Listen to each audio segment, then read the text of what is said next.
Hello everyone, myself C Kajal Terolia. हमारी आज की जो क्लास है वो basically based on properties of mode.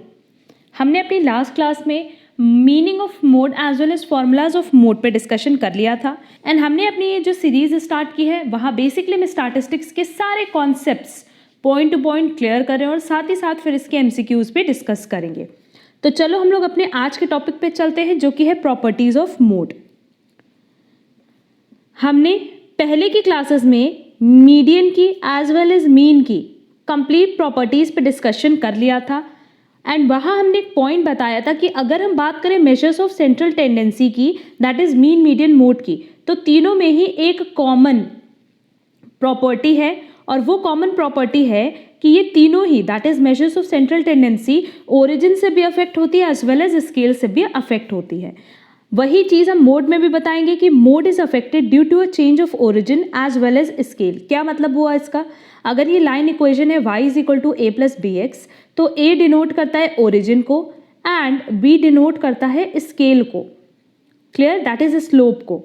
तो अगर हम बात करें मोड की, तो मोड अगर हम कैलकुलेट करेंगे इस इक्वेशन से जहां y वेरिएबल है x वेरिएबल है, तो हम वेरिएबल्स का ही मोड निकाल सकते हैं। तो अगर हमें y का मोड कैलकुलेट करना है with the help of x के मोड से, तो उस केस में हमारे लिए a भी रेलेवेंट है एज वेल एज b भी रेलेवेंट है। दैट इज वो ओरिजिन से भी अफेक्ट होता है, स्केल से भी अफेक्ट होता है। तो इसका मतलब अगर हम with the help of line equation mode calculate करना चाहते हैं किसका? y का, तो हमें a भी कंसिडर करना होगा, b भी कंसिडर करना होगा और x का मोड भी कंसिडर करना होगा। अब देखो, मोड को जनरली जो हम डिनोट करते हैं वो किससे करते हैं? z से। तो वही चीज़ हमने यहाँ पे लिखा भी है कि if x and y are two variables to be related by y is equal to a plus b x for any two constants a and b, then median of y is given by this. अब देखो यहाँ पे हमने यही चीज़ लिखा है कि y is equal to a plus b x. अब हमें पता है कि हमें y का मोड निकालना है। मोड को हम कैसे डिनोट करते हैं? z से। तो y का जब मोड आप निकालोगे तो आपको a भी कंसिडर करना होगा, b भी कंसिडर करना होगा और x का आपको क्या लेना होगा? मोड। क्योंकि अगर आप एक वेरिएबल का मोड ले रहे हो तो दूसरी वेरिएबल का भी आपको अज्यूम करना होगा कि वो मोड गिवन है। इसी पे देखो, हमने यहाँ पे एक एग्जांपल दिया है कि if x and y are related by this and mode of x is given that is 3, तब आपको फाइंड करना है मोड ऑफ y। तो देखो, सबसे पहला स्टेप क्या होता है कि आपको इस इक्वेशन को कन्वर्ट करना होगा किस इक्वेशन में? y is equal to a plus b x में। अभी फिलहाल ये इस फॉर्म में नहीं है, अब इस फॉर्म में इसको कन्वर्ट कर लेते हैं। सबसे पहले लिखते हैं कि क्या हमारे पास इक्वेशन दिया है 7x plus 2y is equal to 15। हमें y एक साइड चाहिए, तो 2y आप इस साइड रखो और 7x को आप राइट हैंड साइड ले जाओ। Now y is equal to 2 को हम क्या करें? डिनोमिनेटर में ले जा रहे हैं, 15/2 माइनस 7/2x। क्लियर? अब देखो, यहाँ पे मेरे पास एट द एंड जो बचा है वो किस फॉर्म में आ गया? y is equal to a plus b x में y ये रहा, a ये रहा, b क्या है? Minus 7/2x। तो मेरे पास क्या आया था? y is equal to 15/2 minus 7/2x। अब हमने ये चीज़ बोला कि ये लाइन इक्वेशन है। अगर हम चाहें तो यहाँ पे y के मोड को अज्यूम कर सकते हैं, उस केस में x के भी मोड को अज्यूम करना होगा और इसके लिए हमें a भी रेलेवेंट है और b भी रेलेवेंट है। मतलब हमें 15/2 भी लेना होगा और 7/2 भी कंसिडर करना होगा, तभी हम y का मोड कैलकुलेट कर सकते हैं। क्लियर?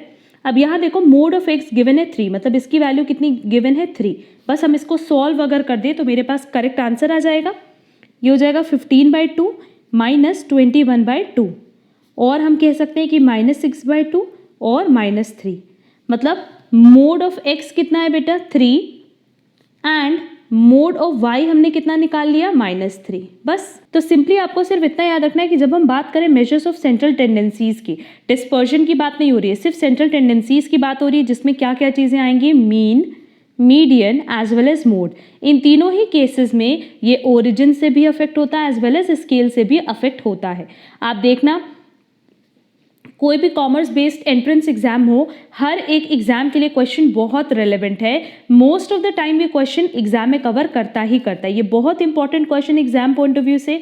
आप एसएससी, सीजीएल, जेएसओ की प्रिपरेशन कर रहे हो, UGC NET, UPPSC, MCom entrance, CA, CWA, हर एक एग्जाम के लिए ये क्वेश्चन बहुत ज़्यादा इंपॉर्टेंट है, इसीलिए हमने इस पर डिटेल डिस्कशन किया है एंड इस तरह के छोटे छोटे एग्जाम्पल्स भी एग्जाम में कवर करते हैं। क्लियर? अब मोड की मेरे पास एक ही प्रॉपर्टी थी तो वो हमने यहाँ पर डिस्कस कर ली है। यही एक प्रॉपर्टी थी मोड की। बाकी मोड के जो भी फॉर्मूलेज एंड मीनिंग थी हमने इसकी पहले की क्लास में ऑलरेडी डिस्कस कर लिया है। अगर वो क्लासेस आपने नहीं देखी है तो सबकी लिंक आपको डिस्क्रिप्शन बॉक्स में मिल जाएगी। And measure of central tendencies के नाम से ही हमने एक प्लेलिस्ट बना ली है, क्योंकि मेजर ऑफ सेंट्रल टेंडेंसीज में बहुत सारे टॉपिक हैं डिस्कस करने के लिए। एंड ये एक ऐसा चैप्टर है जो कि हर एक एग्जाम के लिए, जो अभी हमने बताया है, हर एक एंट्रेंस एग्जाम के पॉइंट ऑफ व्यू से बहुत रेलेवेंट है। तो अभी जैसे हमारा ये सारे टॉपिक्स पे डिस्कशन हो जाएगा, mean, median, mode, partition values, then हम लोग इसके एमसीक्यूज पे चलेंगे और इसके बहुत सारे एमसीक्यूज पे डिस्कशन करेंगे। तो आज का हमारा टॉपिक सिर्फ इतना ही था related to properties of mode. अगर आप हमारे चैनल पे नए हो तो आप हमारा चैनल सब्सक्राइब जरूर कर देना, सो दैट आपको आगे की क्लासेस की नोटिफिकेशन मिल पाए। एंड अगर आपको हमारा आज का वीडियो पसंद आया है तो आप हमारे वीडियो को लाइक, कमेंट एंड अपने फ्रेंड्स के साथ शेयर ज़रूर करें। एंड अगर आपको आज की क्लास में कहीं पे भी कोई डाउट हो तो आप कमेंट बॉक्स में कमेंट करके पूछ सकते हैं, हम उसका रिप्लाई ज़रूर करेंगे। हम लोग मिलेंगे हमारी नेक्स्ट क्लास में। आज के लिए बस इतना। Thank you so much.